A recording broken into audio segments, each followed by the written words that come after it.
نحمدہ ونصلی علی رسولہ الکریم اما بعد فاعوذ باللہ من الشیطان الرجیم بسم اللہ الرحمن الرحیم۔ اہل سنت والجماعت کا یہ مسلمہ عقیدہ ہے کہ غیر اللہ سے مدد مانگنا مطلقاً شرک نہیں ہے۔ غیر اللہ سے مدد مانگنا شرک تبھی ہوگا جب وہ اس کے اوپر شرک کی تعریف صادق آئے گی، یا غیر اللہ سے مدد مانگنا وہ بعید طور ہوگا کہ جس طرح اللہ سے وہ مدد مانگتا ہے کہ اللہ رب العزت کے پاس طاقت کسی کی عطا کی ہوئی نہیں ہے، بلکہ اللہ رب العزت کی وہ طاقت ذاتی طاقت ہے۔ اگر یہ عقیدہ رکھ کر کے کوئی مسلمان غیر اللہ سے مدد مانگے گا تب اس کے اوپر شرک لازم آئے گا اور اس کے اوپر شرک کا فتویٰ نافذ ہوگا۔ لیکن چونکہ مسلمان غیر اللہ سے جب مدد مانگتے ہیں یہ عقیدہ نہیں رکھتے، بلکہ یہ عقیدہ رکھ کر کے مدد مانگتے ہیں کہ اللہ رب العزت نے اپنے ان نیک بندوں کو وہ طاقت دی ہوئی ہے اور ہم ان سے اس لیے مدد مانگ رہے ہیں کہ اللہ رب العزت نے انہیں اس چیز کا اختیار دیا ہوا ہے۔ وہ طاقت ان کے پاس ذاتی نہیں ہے بلکہ وہ طاقت ان کے پاس عطائی طاقت ہے، اور یہ عقیدہ قرآن اور سنت سے روز روشن کی طرح آیا ہے، کسی سے کوئی ڈھکا چھپا یہ عقیدہ نہیں ہے۔ اللہ رب العزت قرآن مجید کے اندر ارشاد فرماتا ہے وَأَيَّدْنَاهُ بِرُوحِ الْقُدُسِ، اور ہم نے عیسیٰ علیہ السلام کی روح قدس یعنی جبریل امین کے ذریعے مدد فرمائی۔ اللہ رب العزت نے جبریل امین کو حضرت عیسیٰ علیہ السلام کے ساتھ رہنے کا حکم دیا تھا، اور جب تک اللہ رب العزت نے عیسیٰ علیہ السلام کو آسمان پر نہیں اٹھایا تب تک جبریل امین نے عیسیٰ علیہ السلام کا ساتھ نہیں چھوڑا۔ تو اللہ رب العزت نے یہ بتا دیا تمام مسلمانوں کو کہ مدد غیر اللہ سے مدد مانگنا یا غیر اللہ کی مدد کرنا مطلقاً شرک نہیں ہے۔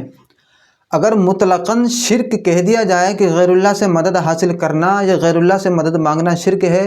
تو ثابت آئے گا، یہ بات لازم آئے گی کہ اللہ رب العزت نے خود جو ہے جبریل امین کے ذریعے شرک کروایا، معاذ اللہ رب العالمین۔ تو اللہ رب العزت کا جبریل امین کو عیسیٰ علیہ السلام کے ساتھ میں رہنے کا حکم دینا اور ان کی مدد کے لیے ان کے ساتھ میں رہنے کا حکم دینا،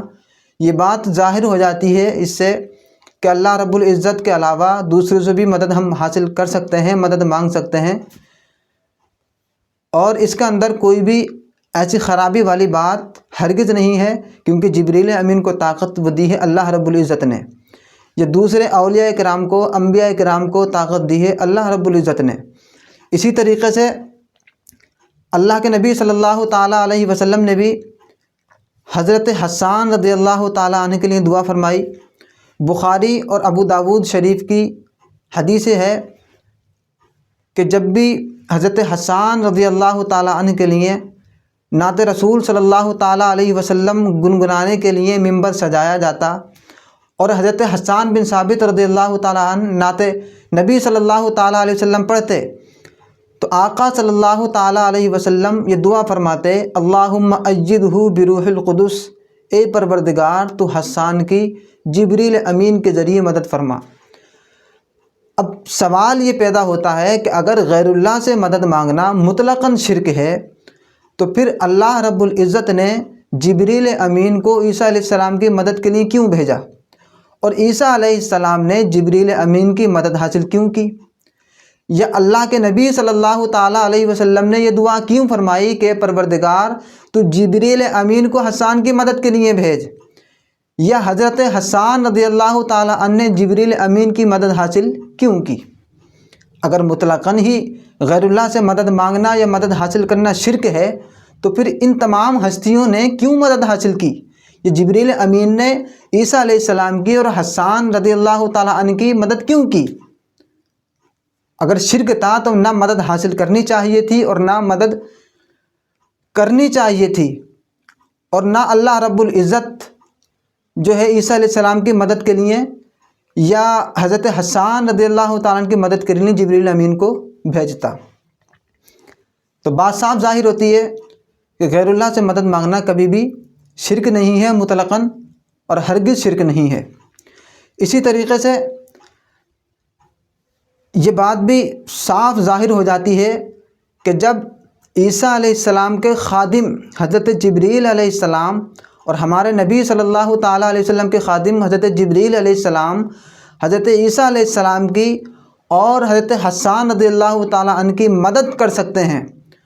تو پھر ایک خادم کا آقا ہمارے نبی صلی اللہ تعالیٰ علیہ وسلم کیوں اپنے امتیوں کی مدد نہیں فرما سکتے؟ اور اس طرح کی بے شمار احادیث بے شمار روایتیں ہیں کہ اللہ کے نبی صلی اللہ تعالیٰ علیہ وسلم نے اپنی ظاہری حیات طیبہ میں بھی مدد فرمائی اور بعد وصال بھی اپنے امتیوں کی، اپنے غلاموں کی مدد فرمائی۔ چنانچہ ابن عساکر میں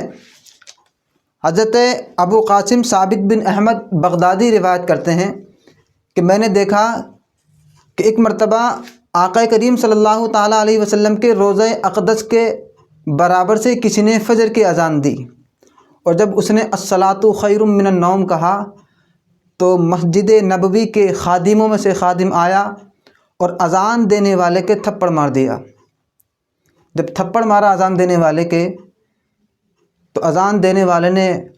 عرض کی یا رسول اللہ، آپ کی موجودگی میں اس شخص نے میرے ساتھ یہ سلوک کیا۔ اتنا کہنا تھا اس کا کہ یکایک دیکھتے ہیں کہ اس کے اوپر فالج گر گیا ہے، اور فالج گرنے کے بعد لوگ اٹھا کر کے اس کو گھر لے کر کے گئے، اور پھر خبر آئی کہ 3 دن کے بعد اس شخص کا انتقال ہو گیا ہے۔ اسی طریقے سے وفاء الوفا میں باب ثامن ہے فی زیارت النبی صلی اللہ تعالیٰ علیہ وسلم۔ امام ابو بکر بن مقری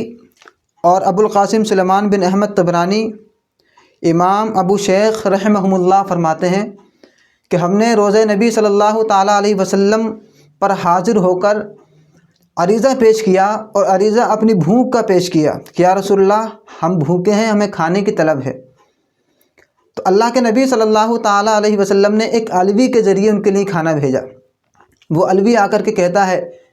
کہ آپ نے نبی کریم صلی اللہ تعالیٰ علیہ وسلم سے اپنی بھوک کی فریاد کی تھی، کھانے کو طلب کیا تھا۔ اللہ کے نبی صلی اللہ علیہ وسلم میرے خواب میں آئے، اور آنے کے بعد میں مجھ سے کہا کہ ان تینوں تک یہ کھانا پہنچا دو۔ اللہ کے نبی کے بتانے کی وجہ سے، ان کے کہنے کی وجہ سے، ان کے ارشاد فرمانے کی وجہ سے میں آپ تک یہ کھانا لے کر کے حاضر ہوا ہوں۔ تو یہ تو بعد وصال ہے۔ بعد وصال اس شخص نے کہا یا رسول اللہ، آپ کی موجودگی میں اس شخص نے میرے ساتھ یہ حال کیا، اس پر فالج گر گیا۔ یا رسول اللہ، ہم بھوکے ہیں، ہمیں کھانے کی طلب ہے۔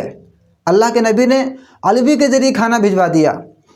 تو یہ تو بعد وصال اللہ کے نبی صلی اللہ علیہ وسلم مدد فرما رہے ہیں۔ ظاہری زندگی میں اللہ کے نبی کیوں مدد نہیں فرما سکتے؟ بے شک جب آقا علیہ السلام کا غلام آقا علیہ السلام کی موجودگی میں مدد فرما سکتا ہے، تو اس غلام کا آقا ہمارے نبی صلی اللہ تعالیٰ علیہ وسلم مدد کیوں نہیں فرما سکتے؟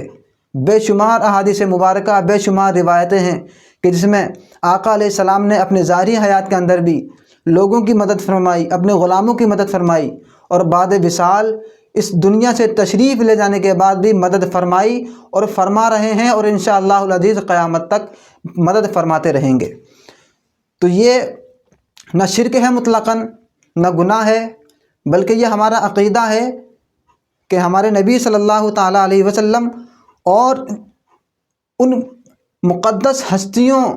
کو جن کو اللہ رب العزت نے طاقت دی ہے کہ وہ دوسروں کی مدد فرمائیں، ان سے مدد حاصل کرنا کوئی گناہ نہیں ہے، کوئی شرک نہیں ہے۔ یہ جو لوگ بہکا رہے ہیں، گمراہ کر رہے ہیں لوگوں کو کہ غیر اللہ سے مدد مانگنا شرک ہے، غیر اللہ سے مدد مانگنا کفر ہے، غیر اللہ سے مدد مانگنا شرک ہے، حرام ہے، یہ صرف آپ کا ایمان خراب کر رہے ہیں۔ ایسے لوگوں سے ہوشیار رہیے اور ایسے لوگوں سے دور رہیے تاکہ آپ کے ایمان کی حفاظت ہو سکے، آپ کے عقیدے کی حفاظت ہو سکے۔